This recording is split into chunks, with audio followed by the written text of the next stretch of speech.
दोस्तों, आज भी हम ऐसे समाज में जी रहे हैं जो आज भी पुरुष प्रधान है। आज भी जब लड़की का जन्म होता है तो अधिकतर घरों में मायूसी छा जाती है। और मित्रों, यह और कुछ नहीं बल्कि हम मनुष्यों की अज्ञानता है। लड़की को बोझ समझते हैं, परंतु आपको जानकर हैरानी होगी कि लड़की का जन्म हर किसी के घर में नहीं होता, बल्कि उसी के घर होता है जो भाग्यशाली होते हैं और अपने पुण्य कर्म अर्जित किए होते हैं। और आज हम आपको यही बताने जा रहे हैं कि भगवान कैसे घरों को लड़की का जन्म देने के लिए चुनते हैं और वह कौन से पुण्य कर्म है जिसकी वजह से कोई भी इंसान बेटी का माँ या बाप बनता है। नमस्कार दोस्तों, अगर आप भी भगवान श्री कृष्ण के भक्त हैं तो कमेंट में जय श्री कृष्णा जरूर लिखें। तो चलिए शुरू करते हैं आज की प्रस्तुति।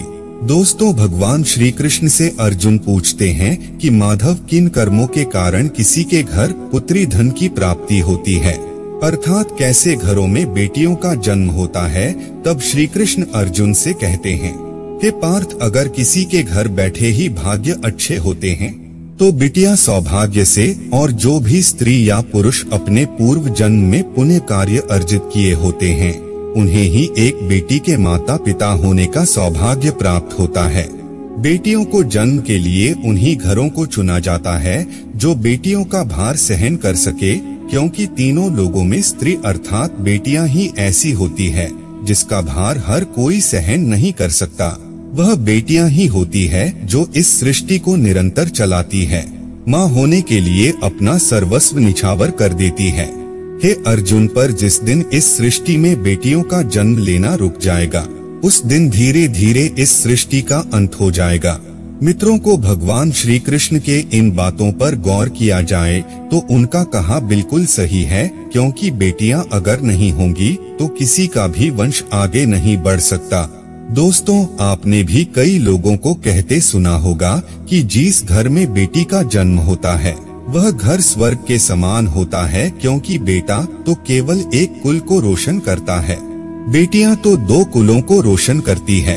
माता पिता के घर वो बेटी के रूप में अपने उत्तरदायित्व का निर्वहन करती है, तो ससुराल आकर एक बहू के रूप में सारे कर्तव्यों का पालन करती है।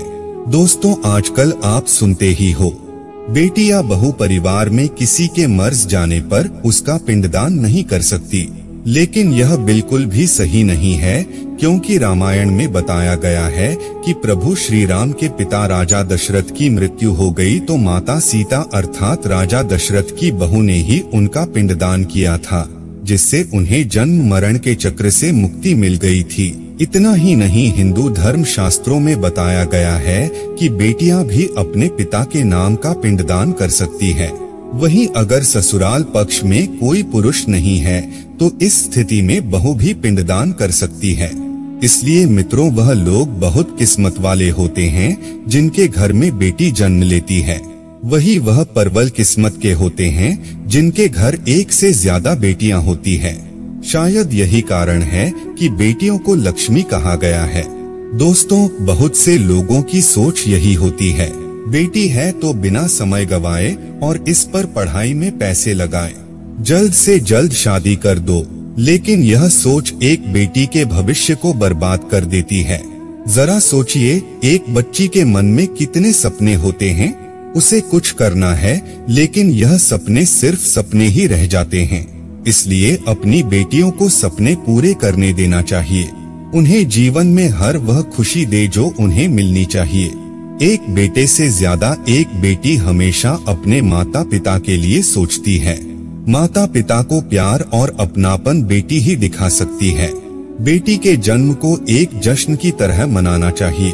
माता पिता को बेटी को हमेशा एहसास दिलाना चाहिए कितनी खास ये बेटी है। मित्रों, बेटी कभी भी बाप पर बोझ नहीं होती, वह सिर्फ अपनी और अपने परिवार की किस्मत बनाने के लिए जन्म लेती है।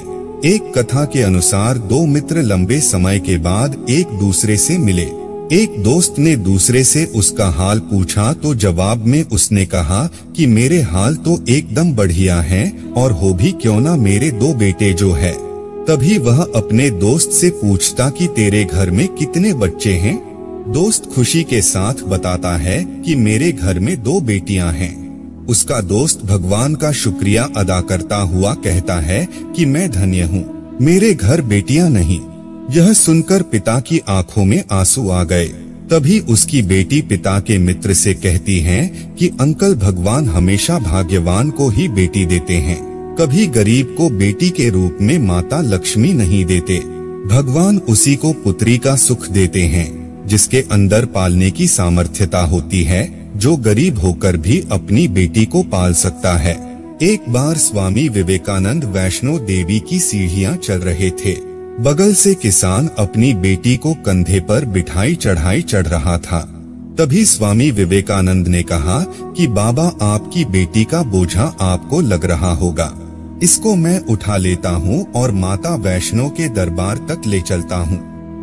सबके सामने स्वामी विवेकानंद से कहा कि बेटी कभी भी बाप के कंधे पर बोझ नहीं होती। बेटियां अगर बाप के कंधे पर हो तो वह हर बोझ को हल्का कर देती है। मित्रों, बेटियां कभी भी धन की भूख ही नहीं होती, जो सिर्फ मांग और सम्मान की भूखी होती है। अब सोचने वाली बात है कि कौन सी कर्म के बाद आप किसी के घर लड़की के रूप में जन्म लेते हैं और उनके घर के लिए लक्ष्मी का रूप साबित होते हैं।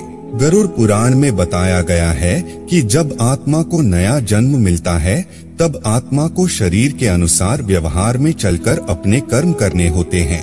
शरीर के जरिए कर्म करके ही एक आत्मा अपने जन्म के उद्देश्य को सार्थक भी बना सकती है और निरर्थक भी।